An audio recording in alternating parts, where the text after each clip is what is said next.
चलिए एक बार फिर से आपको बताते हैं कि कांग्रेस की दूसरी सूची में जो 12 नाम घोषित किए गए हैं, कौन कौन से चेहरे हैं जिनको इस बार मैदान में कांग्रेस उतारने वाली है। एमपी कांग्रेस की दूसरी लिस्ट जारी की गई है, आपको बता रहे हैं। वहीं एमपी में 12 कांग्रेस प्रत्याशियों को सूची में रखा गया है।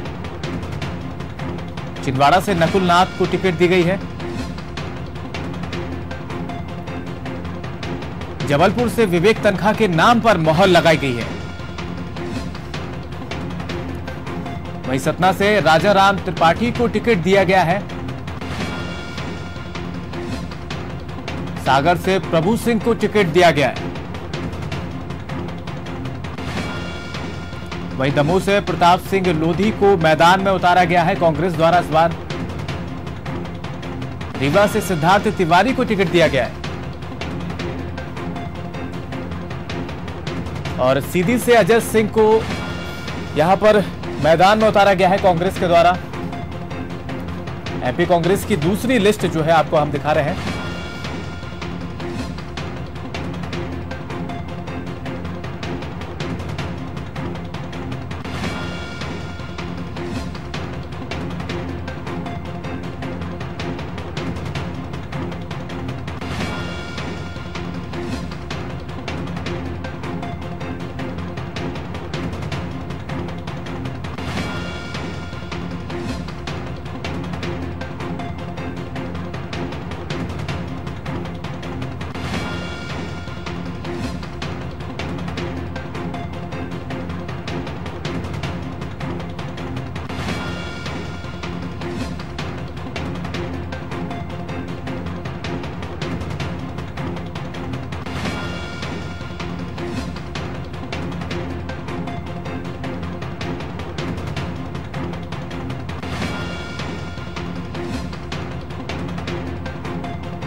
तो कांग्रेस की लिस्ट जारी हो गई। मध्य प्रदेश के 12 नामों का ऐलान किया गया है, जिसमें सागर से प्रभुराम सिंह ठाकुर है, दमोह से प्रताप सिंह लोधी है, सतना से राजा राम त्रिपाठी हैं, रीवा से सिद्धार्थ तिवारी हैं,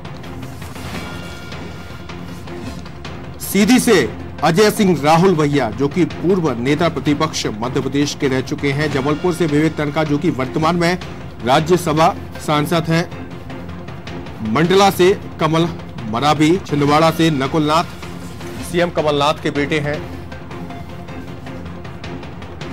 देवास की बात की जाए तो प्रहलाद टिपानिया, उज्जैन से बाबूलाल मालवीय, खरगोन से डॉक्टर गोविंद, और वहीं खंडवा की बात की जाए तो अरुण यादव जो कि कांग्रेस के पूर्व प्रदेश अध्यक्ष भी रह चुके हैं।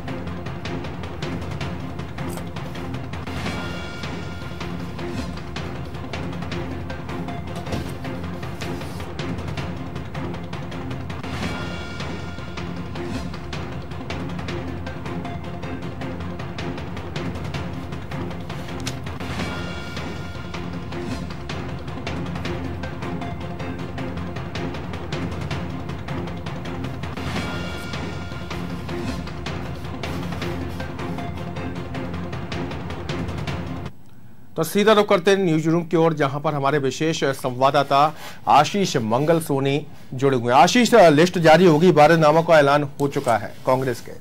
देखिए सचिन, कांग्रेस की बहुप्रतीक्षित दूसरी सूची आज जारी हो गई है और इस दूसरी सूची में 12 सीटों पर प्रत्याशियों के नाम का ऐलान कर दिया है। जिस तरीके से कयास लगाए जा रहे थे कि किन बड़े चेहरों को कांग्रेस मैदान में उतारेगी, तो कांग्रेस ने बिल्कुल साफ कर दिया है। सिलसिलेवार ढंग से यदि बात करें एक एक सीट की, तो सागर से प्रभु सिंह ठाकुर को प्रत्याशी बनाया गया है कांग्रेस ने, और ये लंबे अरसे से कयास लगाया जा रहा था कि इनका नाम आएगा। अनादि टीवी ने भी अपने दर्शकों को ये नाम यहां पर दिए थे। इसके साथ ही बात करें दूसरी सीट की, तो दमोह से प्रताप सिंह लोधी का नाम यहां पर निकलकर सामने आया है। इसके साथ ही सतना से राजा राम त्रिपाठी का नाम आया था। यहां से सबसे पहले अजय सिंह, पूर्व नेता प्रतिपक्ष अजय सिंह का नाम भी चल रहा था। पूर्व विधानसभा के पूर्व उपाध्यक्ष राजेंद्र सिंह का नाम भी यहां से था, लेकिन राजेंद्र सिंह ने चुनाव लड़ने से इनकार कर दिया और सीधी से अजय सिंह को टिकट दिया है। तो यहां पर एक राजा राम त्रिपाठी का नाम निकलकर सामने आया है। सीधी से खुद अजय सिंह, राहुल भैया चुनाव लड़ेंगे। मध्य प्रदेश में नेता प्रतिपक्ष रह चुके हैं और लंबे अरसे से कयास लगाए जा रहे थे कि कांग्रेस इसी सीट से अजय सिंह को चुनाव लड़ाएगी। हालांकि वो सतना सीट से मेहनत करते हुए नजर आ रहे थे, लेकिन एक महीने पहले ही पार्टी ने संकेत दे दिए थे और उन्हें सीधी शिफ्ट होने को कह दिया था। और अजय सिंह ने भी अपने कार्यकर्ताओं के साथ सीधी में डेरा डाल दिया था और वहां पर प्रचार प्रसार में जुट गए थे। जबलपुर से विवेक तनखा को टिकट दिया गया है। मौजूदा राज्यसभा सांसद हैं, कांग्रेस के वरिष्ठ नेता हैं, लीगल सेल के अध्यक्ष भी हैं।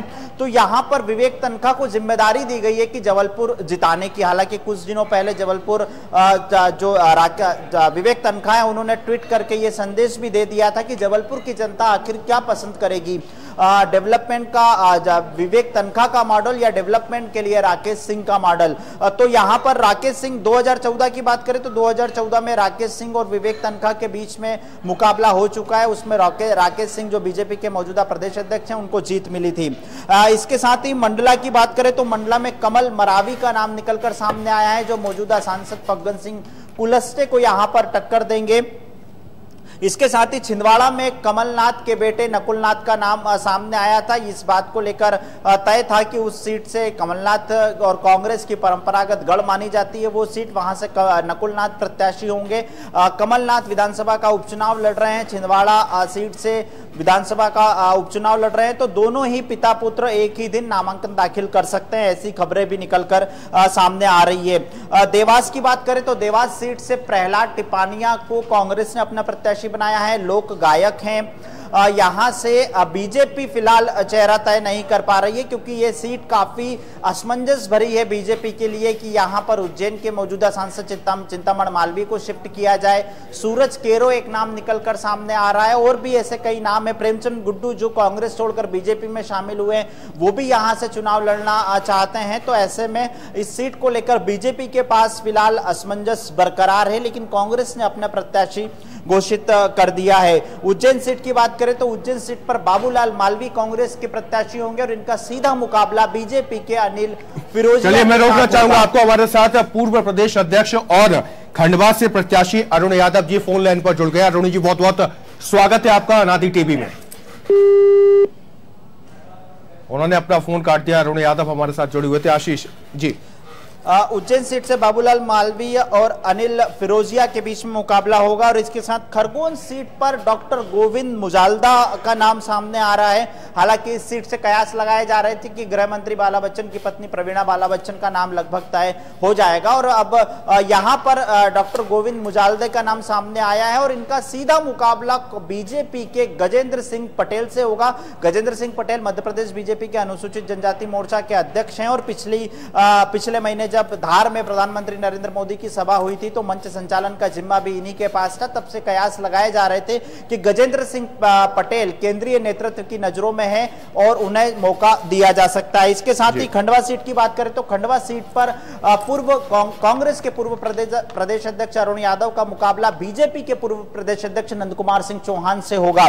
यहां पर खंडवा संसदीय क्षेत्र की बात कर ले खास तौर पर तो सचिन, दो पूर्व प्रदेश अध्यक्ष के बीच में मुकाबला होगा। 2009 में भी इन दोनों के बीच में मुकाबला था, 2014 में भी इन दोनों के बीच में मुकाबला था। 2009 में अरुण यादव यहां से चुनाव जीते थे और 2014 में फिर नंद कुमार सिंह चौहान ने यहां पर चुनाव जीतकर 5वीं बार सांसद बने थे। फिलहाल अरुण यादव की राह यहां से आसान नजर नहीं आ रही है, क्योंकि अरुण यादव 2007 में खरगोन से लोकसभा का उपचुनाव जीते थे और फिर परिसीमन के बाद 2009 में खंडवा की तरफ उन्होंने रुख कर लिया था। इस खंडवा संसदीय क्षेत्र में 8 विधानसभा सीट आती है, जिसमें देवास जिले की 1 सीट आती है, बुरहानपुर जिले की 2 सीट आती हैं, खरगोन जिले की 2 सीट आती है और खंडवा जिले की 3 सीटें आती है।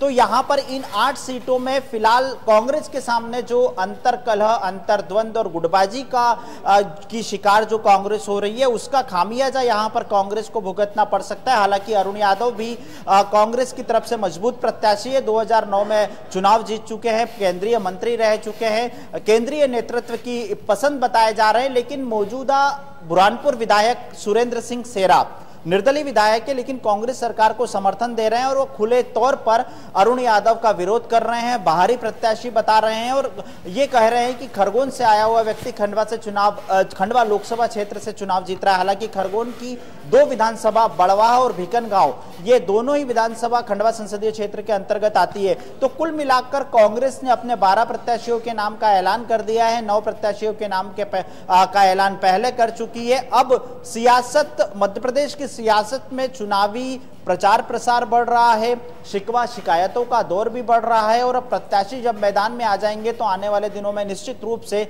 चुनावी प्रचार अपने और परवान पर देखने को मिलेगा। सचिन जी, आशीष, अगर बात की जाए यहाँ पर सबसे बड़े चेहरों की अगर बात की जाए तो सबसे बड़ा चेहरा में एक अजय सिंह राहुल जो कि सीधी से उम्मीदवार है, वहीं जबलपुर विवेक तनखा और सीएम कमलनाथ के बेटे की बात करें तो छिंदवाड़ा से नकुलनाथ और खंडवा से अरुण यादव। इन चारों सीटों में अगर देखें तो केवल और केवल छिंदवाड़ा की सीट की अगर बात की जाए तो छिंदवाड़ा की सीट कांग्रेस के पास है। निश्चित रूप से ये कांग्रेस, मैंने जिस तरह से बताया सचिन आपको कि छिंदवाड़ा कमलनाथ और कांग्रेस दोनों का ही गढ़ रहा है। यहां से नकुलनाथ के प्रत्याशी बनाए जाने की केवल एक औपचारिक घोषणा होना बाकी थी। हालांकि यह बहुत पहले तय हो चुका था कि नकुलनाथ यहां से लोकसभा का चुनाव लड़ेंगे। इस सीट पर बीजेपी ने अपने जो कद्दावर नेता हैं स्वतंत्र देव सिंह, यूपी सरकार के मंत्री हैं, इन्हें जिम्मा सौंपा था कि छिंदवाड़ा और गुना के लिए आपको काम करना है। लेकिन वक्त के साथ स्वतंत्र देव सिंह को मध्य प्रदेश लोकसभा चुनाव के लिए बीजेपी ने अपना प्रभारी बना दिया। अब इन 3 सीटों पे खासतौर पर गुना, शिवपुरी, छिंदवाड़ा और झाबुआ रतलाम संसदीय क्षेत्र, इन तीनों पर बीजेपी के कब्जे को लेकर बीजेपी क्या रणनीति अपनाती है ये वक्त के साथ पता चलेगा। हालांकि छिंदवाड़ा से ये बात आ रही थी कि बीजेपी किसी बड़े चेहरे को चुनाव लड़वा सकती है, लेकिन अभी तक चेहरा तय नहीं हुआ है। गोंडवाना गणतंत्र पार्टी के अध्यक्ष जो है मनमोहन शाह भट्टी, उनको यहां से बीजेपी मैदान में उतार सकती है, लेकिन कन्हैयाराम रघुवंशी और दूसरे नाम भी हैं यहां पर कुछ ऐसे जिनको मैदान में उतारा जा सकता है, लेकिन बीजेपी ने फिलहाल यहां पर चेहरा तय नहीं किया है। दूसरी बात सीधी की करें तो सीधी अजय सिंह, यहां से रीति पाठक से उनका मुकाबला होने जा रहा है। रीति पाठक मौजूदा सांसद है, हालांकि अंतरकलह और गुटबाजी की शिकार रीति पाठक के लिए भी राह आसान नहीं है, लेकिन खुद अजय सिंह चुरहट से विधानसभा का चुनाव हार चुके हैं। ऐसे में क्या अजय सिंह सीधी में कांग्रेस को कब्जा दिला पाएंगे, ये देखना यहां पर काफी दिलचस्प होगा। अरुण यादव की बात जैसे ही हमने की अभी, लेकिन जबलपुर की बात करें तो जबलपुर में विवेक तनखा है। जिस तरीके से मैंने आपको बताया कि मौजूदा राज्यसभा सांसद है, 2 मौजूदा राज्यसभा सांसदों को कांग्रेस ने टिकट दिया है, विवेक तनखा और दिग्विजय सिंह, दोनों ही राज्यसभा सांसद है और दोनों का कार्यकाल 2022 तक का है। तो ऐसे में विवेक तनखा जबलपुर के लिए राकेश सिंह मौजूदा प्रदेश अध्यक्ष को कितना घेर पाते हैं, ये देखना यहां पर दिलचस्प होगा। सचिन जी भैया, अगर बात की जाए तो गुना और ग्वालियर सीट की सभी को इंतजार है। हालांकि इन सीटों का भी इंतजार था, लेकिन सब सीटों पर नाम घोषित हो गए। केवल और केवल गुना और ग्वालियर 2 ऐसी मध्य प्रदेश की सबसे हॉट सीट बनी है जिन पर कांग्रेस ने अभी तक उम्मीदवार घोषित नहीं किया। इसके साथ ही बीजेपी की भी उम्मीदवार अभी तक सामने नहीं आए हैं।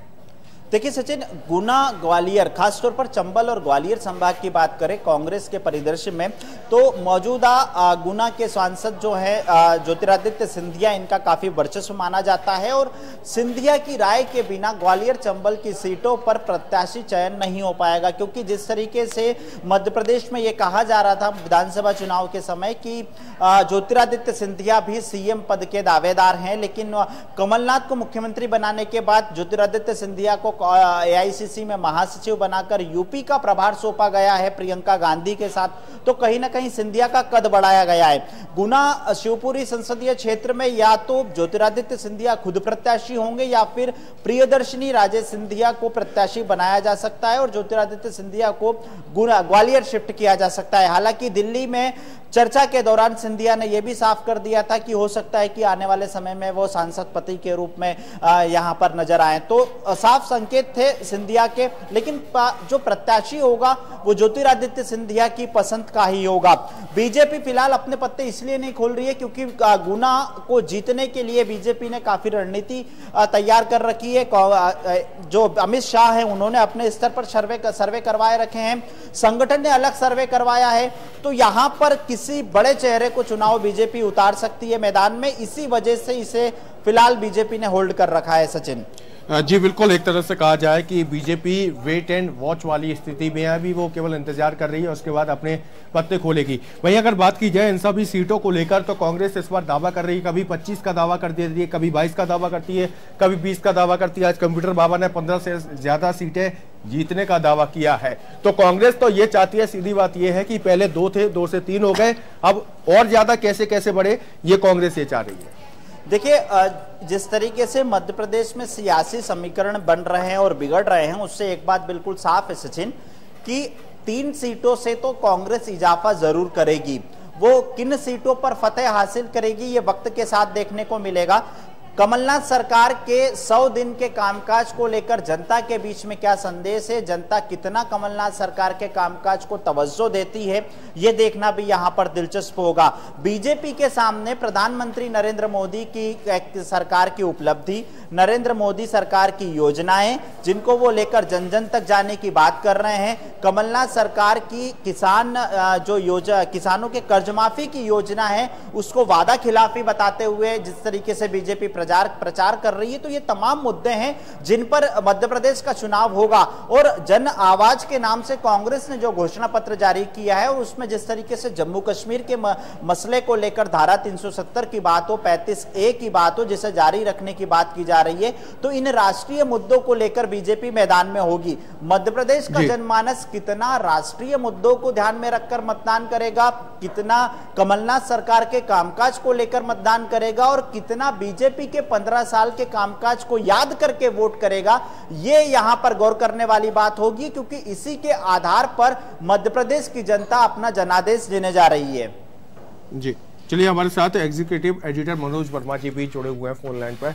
मनोज जी, अगर बात की जाए तो कांग्रेस की लिस्ट जारी हो गई, बड़े चेहरों के इसमें नाम है। हाल ही में अभी आशीष जी से सवाल किया कि गुना और ग्वालियर में अभी तक चेहरे सामने नहीं आ पाए हैं। कांग्रेस भी चाहती है कि इस बार सीटों का आंकड़ा ज्यादा हो और इसी कड़ी में देखा जाए पूरी तरह से कांग्रेस कस गई है। देखिए, निश्चित रूप से ग्वालियर गुना का कुछ मामला, जैसा कि आशीष ने बताया था कि वो सिंधिया पर निर्भर करेगा कि वो किसके लिए टिकट चाहते हैं, उनकी पसंद का प्रत्याशी होगा। हो सकता है कि अभी जैसे खबरें आ रही है कि ज्योतिरादित्य सिंधिया का भले नाम विलंब से घोषित हो, लेकिन गुना से उनको मैदान में लड़ाया जा सकता है या उनकी पत्नी होगी। जहां तक ग्वालियर की बात करें तो कांग्रेस की ओर से अशोक सिंह जो 2 चुनाव में लगातार हारे, हालांकि उन्होंने जीत का अंतर काफी कम कर दिया था। बीजेपी की मोदी लहर में भी नरेंद्र सिंह तोमर बाबू उसकी 35,000 वोट से वहां से जीत पाए थे। संभावना यही जताई जा रही है कि एक बार फिर अशोक सिंह के नाम पर मोहर लग सकती है। जहां तक बाकी सीटों की हम बात करें तो लगभग वही नाम निकलकर सामने आया जो अनादि टीवी ने अपने दर्शकों को पहले बता दिया था कि इन नामों की चर्चा है और ये लोग मैदान में उतर सकते हैं। एक और बात हो रही है कि हमने देखा इस लिस्ट में कि जो बाला बच्चन है, जो अपनी पत्नी के लिए टिकट चाह रहे थे खरगोन से, उनको टिकट नहीं मिल पाया है। तो ऐसे कई सारे उदाहरण हमने देखे। खजुराहो में जो विधायक हैं विक्रम सिंह नातीराजा, उनकी पत्नी को टिकट मिला है लेकिन बाला बच्चन को इनकार हो गया। इसके बाद से माना जा रहा है कि जो इंदौर की जब सीट घोषित होगी तो निश्चित रूप से हो सकता है कि जो जीतू पटवारी जो अपनी पत्नी रेणु के लिए लगे हुए हैं, तो हो सकता है उनको भी निराशा हाथ लगे। जहां तक उम्मीदवारों के चयन की बात है तो कांग्रेस ने जो अपने पास उपलब्ध उम्मीदवार थे उनमें से बेहतर देने की कोशिश की। हालांकि उनने कुछ नए प्रयोग भी किए, जैसे पहला टिप्पणियों की हम बात करें कि वो कबीर परंपरा के ख्यात लोग गायक हैं, राजनीति से काफी दूर रहे, चुनाव आयोग के वो ब्रांड एम्बेसडर भी रहे विधानसभा चुनाव के दौरान मतदान बढ़ाने के लिए। उन पर जो दाव लगाया है तो निश्चित रूप से एक तरह से नए चेहरे को उन्होंने दाव लगाया है। जी बिल्कुल, अगर बात की जाए वहीं रीवा से सिद्धार्थ तिवारी जो कि एक तरह से माना जा रहा था, जैसा कि आप कयास भी लगाए जा रहे थे, तो अनादि टीवी ने इन सब नामों को पहले भी बता दिया था अपने खास कार्यक्रम में कि ये इन नामों पर पहुंच लग सकती है और ज्यादातर वही नाम इसमें सामने आए हैं। वहीं अगर बात की जाए छिंदवाड़ा को लेकर, छिंदवाड़ा कांग्रेस के पास सीट रही है। इसके साथ ही जबलपुर की बात करें तो जबलपुर में पिछली बार भी विवेक तनखा चुनाव लड़े थे और अभी में हाल ही में वो राज्यसभा सांसद है और बीजेपी के प्रदेश अध्यक्ष के सामने है।